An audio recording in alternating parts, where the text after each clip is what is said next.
Hello family, welcome back to my new blog. दोनों बच्चे सो रहे थे तो हमने सोचा मेहंदी लगा लूं। पहले मैंने मामी की मेहंदी लगाई, फिर मैंने अपनी भी मेहंदी लगाई। मैंने पहली बार मेहंदी लगाई थी। मेहंदी लगाने के बाद अगले दिन की शुरुआत हो गई तो हमने देखा सुबह से ही बारिश हो रही थी, लगातार बारिश हो रही थी, रुकने का नाम ही नहीं ले रहा था जब बारिश। बारिश ने रुकने का नाम नहीं लिया तो मामी ने एक आइडिया सोचा। अरे आइडिया नहीं सोचा, खाना बनाने को सोचा। फिर मामी ने जल्दी से खाने की तैयारी करी क्योंकि मम्मी को और मौसी को आना था। मैंने एक तरफ सब्जी बनाई और एक तरफ मीठे की तैयारी कर दी। मैंने टोटल 2 सब्जी बनाई अपनी नंदों के लिए, अपनी प्यारी प्यारी नंदों। क्या आपके यहाँ भी रक्षाबंधन वाले दिन सेवइयाँ बनती हैं पूजा के लिए? तो कमेंट कर देना। ये देखो, पनीर की सब्जी रिकॉर्ड करना भूल गए थे ना। फिर मैंने जल्दी से वर्दू को राखी बांधी।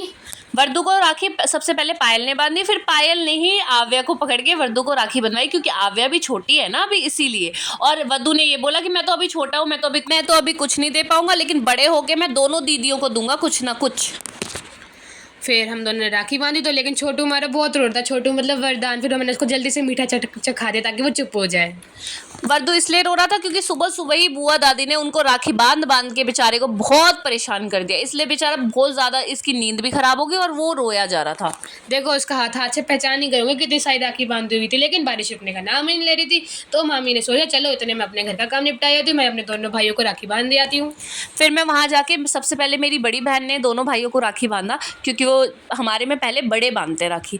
फिर मेरे छोटे भाई को भी मेरी बड़ी बहन ने बांधा राखी। उसके बाद बारी आई मेरी। फिर मैंने सबसे पहले अपने बड़े भाई को बांधा राखी, फिर मैंने अपने छोटे भाई को बांधा राखी। मुझे वधू 2-3 घंटे बाद मिला तो थोड़ा उसके साथ प्यार जता लिया मैंने। फिर इतने में मेरी मम्मी आ गई थी। और ये देखो, ये मेरी छोटी बहन है। ये आपको पहली बार दिखी होगी ब्लॉग में। ये मेरी छोटी बहन है, इसका नाम योगिता है। इसकी मम्मी जो है वो है मेरी छोटी ननद और इसकी जो मौसी है वो है मेरी बड़ी ननद। जैसा कि मामी ने बताया था कि हमारे यहाँ राखी में सबसे पहले बड़े बांधते हैं, तो मेरी मौसी बड़ी है। सबसे पहले उन्होंने राखी बांधी, पहले मामा को, फिर मामी को, फिर दोनों चुंगू मंगू को, मतलब आव्यान और वरदान को।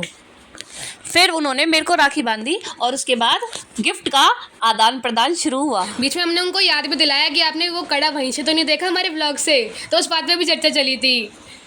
वो कड़ा मुझे बहुत पसंद आया था तो मैंने अपने ब्लॉग में बोला था कि मेरे को वही वाली राखी ला दो और उन्होंने मेरी ख्वाहिश पूरी कर दी। कुआ पूजन के बाद सब अभी इकट्ठे हुए थे। सबने बहुत सारी पिछली बातें करी। उन्होंने पूछा वरदान कैसे करता है, पूरे दिन क्या क्या करता है। हम बता रहे थे फिर कैसे कैसे वो हरकतें करता है पूरे दिन। फिर ये देखो, उसकी दोनों बुआएं इस बार उसके लिए कहता है कैसे कड़े लेके आई थी। राखी के नाम भी छोटे छोटे कड़े लेके आई थी, बहुत क्यूट से थे। मम्मी भी दोनों चंगू मंगू के लिए कुछ ऐसा सही लेके आई थी। राखी बांधने के नाम के लिए वो कड़े लेके आई थी। फिर हम सब ने पहली बार इकट्ठे हुए थे एक साथ, तो हमने सोचा थोड़ी बातें करी हमने, फिर स्नैक्स खाया, फिर पुराने दिनों को याद किया, यानी मेरे शादी के टाइम के दिनों को। गाइस, आपको पता है एक सीक्रेट वाली बात, मेरी मम्मी, मेरी मौसी और मेरी मामी तीनों बेस्ट फ्रेंड भी है। तीनों ने एक दूसरे को फ्रेंडशिप बैंड भी बांधा था। फिर बातें करते करते मेरी छोटी ननद ने फिर राखी बांधनी स्टार्ट करी, यानी मेरे हस्बैंड को और मुझे। वर्दू का ये फर्स्ट रक्षाबंधन था तो योगिता ने भी उसको राखी बांधी और योगिता उसके लिए बहुत ही प्यारा सा कप लेके आई थी जिसमें वो पानी पी सकता है जब वो बड़ा होगा तब। और उसके अलावा एक ना बहुत ही सुंदर सा डॉल लेके आई जो बोलता है, यानी उसको बोलने वाली चीज़ें पसंद है ना वर्दू को, तो उसके हिसाब से ही वो उसके लिए गिफ्ट लाई। जो गिफ्ट वद्दू के लिए आया था ना, अभी फिलहाल उससे आव्या खेलेगी क्योंकि वद्दू तो बाद में खेलेगा, अभी फिलहाल आव्या खेलेगी। फिर बाद में हमने फोटो सेशन किया, यानी हमने सेल्फी ली। सबसे आगे जो दिख रही है ना, ये है सेल्फी क्वीन। गाइस, ऐसे ही लाइक, शेयर और सब्सक्राइब करते रहना और हमें आपका सपोर्ट चाहिए। हमें इस चैनल को 10 मिलियन सब्सक्राइबर तक लेके जाना है।